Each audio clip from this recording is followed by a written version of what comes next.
This episode's going to be a little bit different.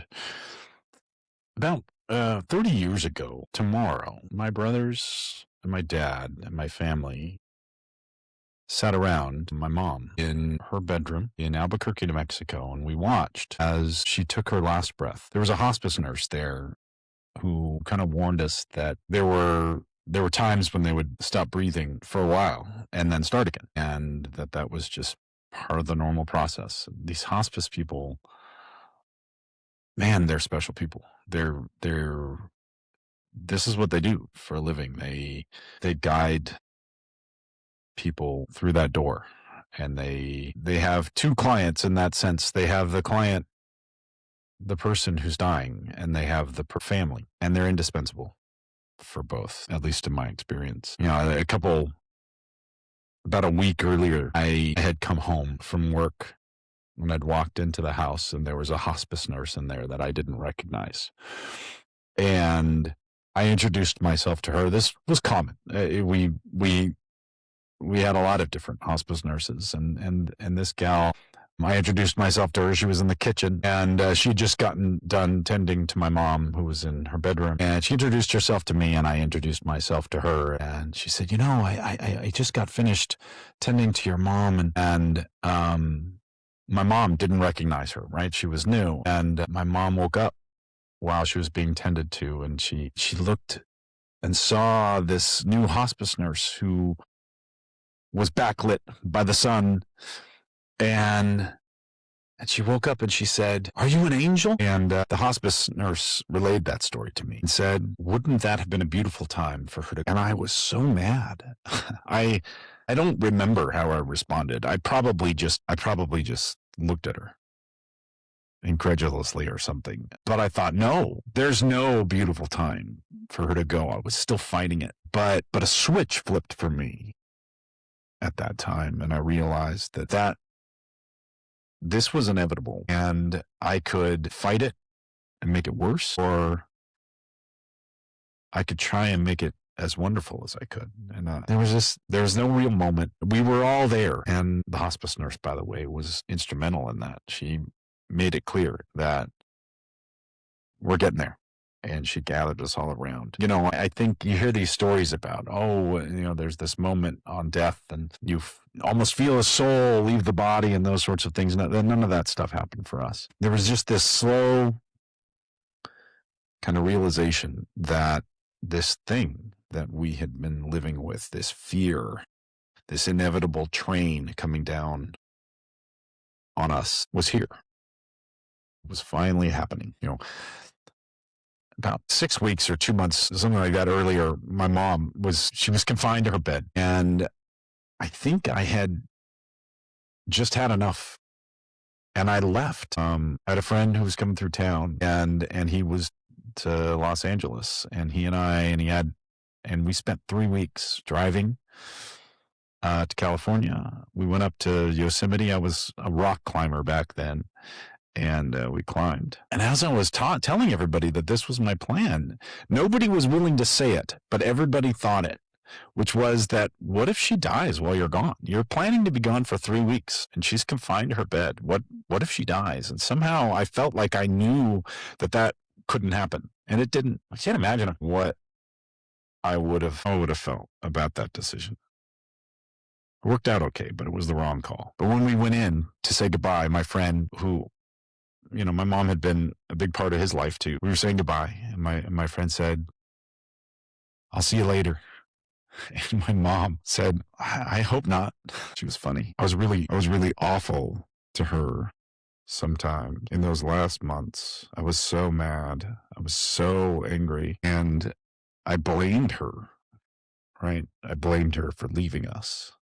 I moved home. I was in college when we found out that she was terminal, and I had the presence of mind to move where that she lived. It wasn't my home. They lived in Albuquerque, New Mexico, and I came back, and I stayed for 6 months, and then I went back to college after that. And I think I was resentful about having to uproot my life, I guess, but mostly I was resentful that she was leaving. And I remember this one time we were driving to the train station, I think, to pick up my brother or somebody. And I just lashed out at her. I was driving and she was in the passenger seat, and I was just so ugly. She just listened, and she got it. Like, she reached over and she forgave me. Yeah, it's been 30 years. I feel shame about that to this day, about the way that I treated her.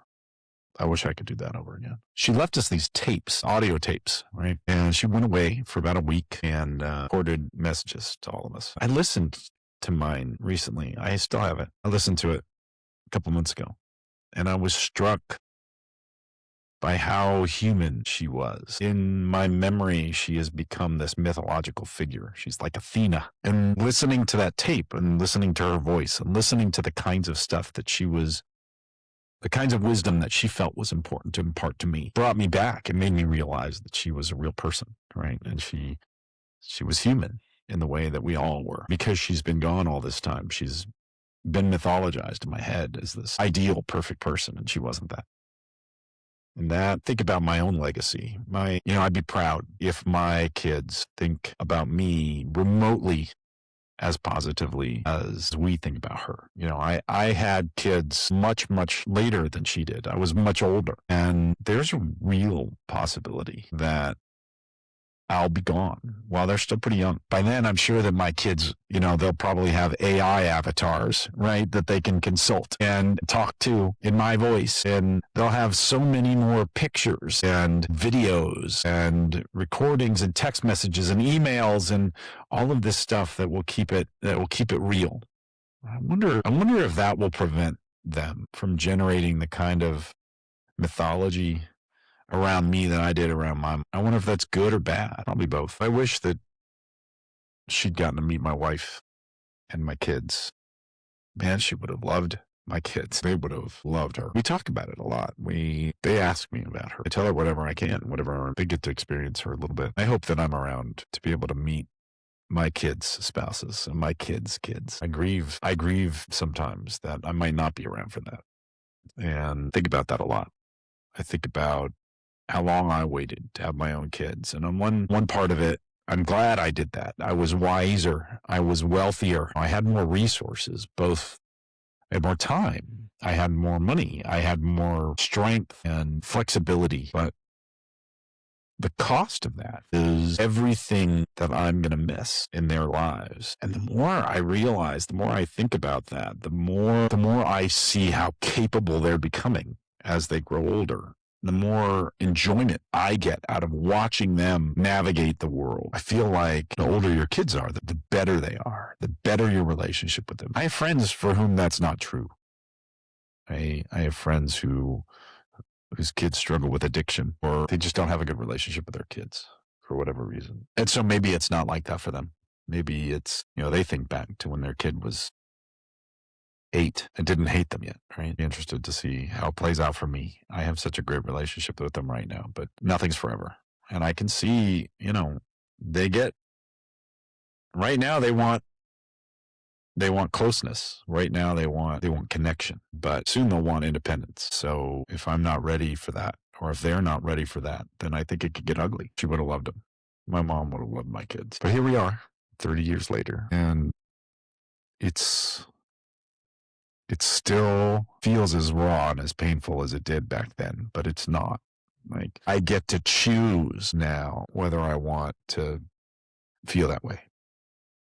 And I didn't back then. It was imposed upon me. But sometimes it gets imposed upon me in ways that I don't recognize consciously. And that happens a lot. Around this time of year, I struggle.